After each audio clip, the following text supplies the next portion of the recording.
Have you been wondering how to control rising cloud costs without slowing down innovation?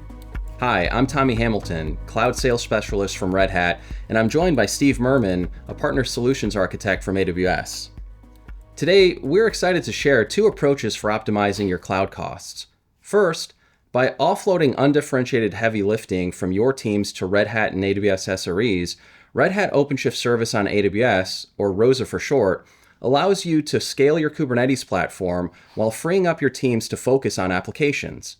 And second, using Vert on ROSA, you can consolidate your EC2 instances onto bare metal servers to run more densely and reduce the total amount of infrastructure you pay for.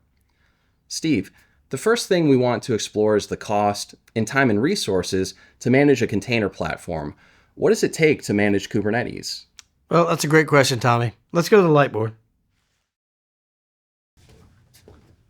So Steve, when I think of the reason why customers move into the cloud, one of the reasons is that they've decided that they don't want to build, manage, and maintain these complex systems on-prem. Right. And so they take these systems, they move them into the cloud, and they want to use those great native AWS services that they can offload, all of the care and feeding, the management of the systems. And then when I think of Kubernetes, Kubernetes is another very complex system. Building your own Kubernetes platform can get really complex. Can you maybe walk us through maybe some of the reasons why building your own Kubernetes platform is so expensive? Yeah, for sure. So when you think about Kubernetes, especially when you're trying to do something yourself, there's two real aspects here. One is what you're going to do from the developer side of it. So what they're going to do from the application.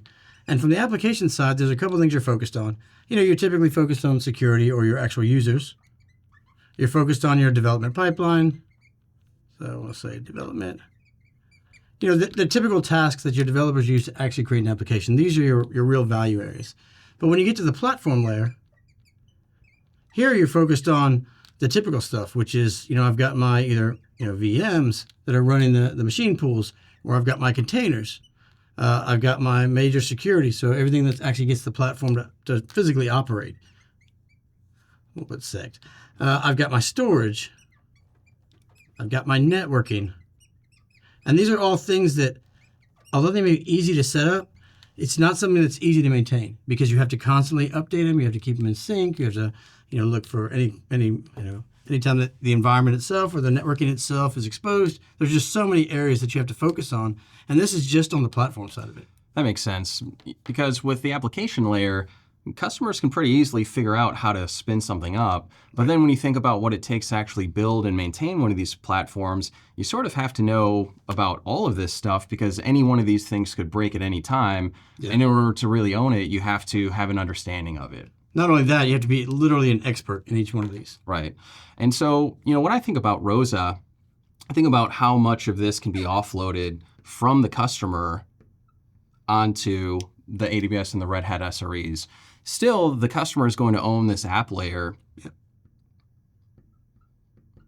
But all of these things, the underlying platform, the availability of the platform, the monitoring, et cetera, all of the core infrastructure components, that's all going to be offloaded over here where Red Hat is going to be taking care of OpenShift itself.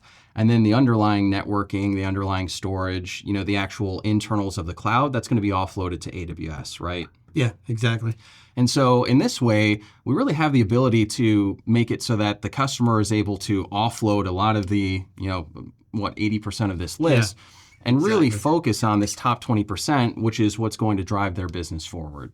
Yep, and you hit it right on. The fact that they're getting rid of that 80% allows them to focus on what's important. Absolutely. So we just went through how the SRE team helps offload a bunch of the undifferentiated heavy lifting from the customer. And, basically that's allowing them to be more efficient with the team that they have, be able to do more with the team that they have. Now let's talk a little bit about hard cost reduction, being able to reduce the infrastructure costs for the customer. One of the unique stats that I think is really interesting is every year there's 8,760 hours. But when we think about how many business hours there are in a 40-hour work week, there's only 2,080 hours in a 40-hour work week. So if less than a quarter of all the hours in a year are business hours, how busy could these machines be 24/7, 365? And so, I think of a scenario where we have 4 virtual machines, and maybe we assign each of those virtual machines 4 vCPUs. And if they're only using 25% of that, that's 75% waste. Yep. And 75% waste might not be a big deal if you have 10 virtual machines, but if you have 100 or thousands or maybe tens of thousands, it starts to become a pretty big deal. Yeah, exactly. And to kind of show that, you're right. Let's say you have virtual machines, and let's say we do have 4 of them out there, and maybe they're for different regions.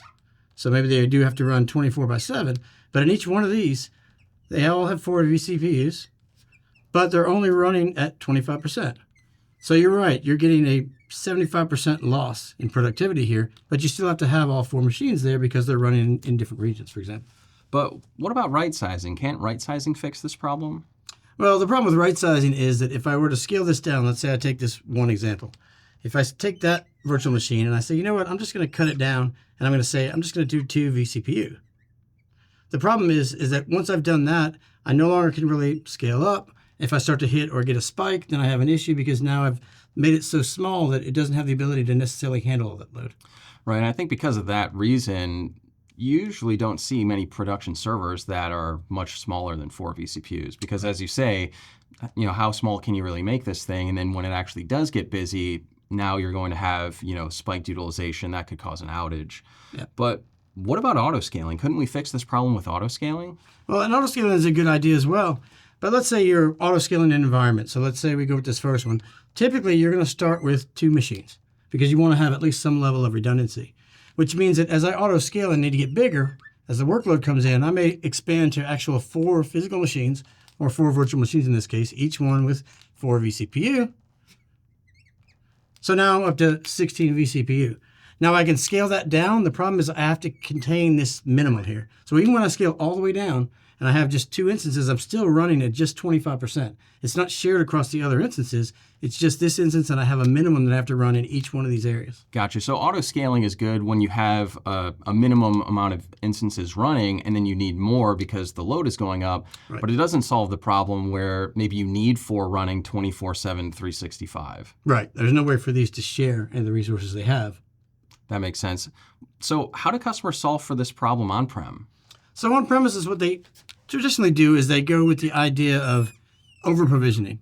So if you take all of these machines and you say, you know what, they're all running at about 25%. So I'm going to create one machine that just has 8 vCPU. And in each one of these, I'm going to put all 4 of these machines. Now, of course, 4 times 4 is 16. But again, each one of these are going to be running at 25 to 50%. So you're still only taking advantage or still only using the max of 8 vCPU, which is the guaranteed 16 that you have here. Gotcha. So you're sharing those resources. Gotcha. So you take 4 virtual machines that are each using 1 vCPU each, and now when you move them to the 8 vCPU box, they're using 4 out of the 8. Right. So you still have a good amount of headroom, but now instead of having 75% waste, your total utilization has gone up to 50%. Right. And with this approach, again, if they needed to use the full 4 vCPU, that would typically be available simply because these other machines would very unlikely be at that high level of 100 CPU each. Makes sense. So if I have a customer that's on-prem and they're looking to move these virtual machines into the cloud, one way that we might be able to offer them the same sort of approach that they're using on-prem in the cloud is to use ROSA, because with ROSA, you can have a bare metal instance that, let's say has 32 vCPUs, and this is a bare metal instance.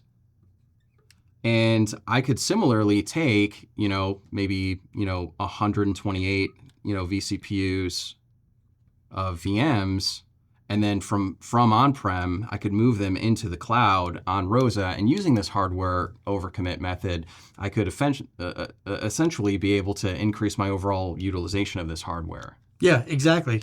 As opposed to having individual VMs, now you've gone with the approach that's very similar to on-premises, getting the benefits of that shared approach. Right. So you have the bare metal instances, and then you have something that's actually managing the bare metal instances, which maybe before the customer didn't have before they were using ROSA. Right. And you still get the benefits of that support model. And the net of this is that we're taking the same number of VMs with the same assigned vCPUs, and we're just running it on less hardware. Exactly. Yeah. Which in the end is a big cost savings. Yeah, that could be a big cost savings. So, in conclusion, ROSA allows you to optimize cloud costs efficiently with streamlined operations, improved efficiency at scale through hardware overcommit, and allows you to take advantage of buying programs that your organization probably is already a part of. Why wonder about controlling your cloud costs when you can already do it today with ROSA? To learn more, check out the 2-pager below.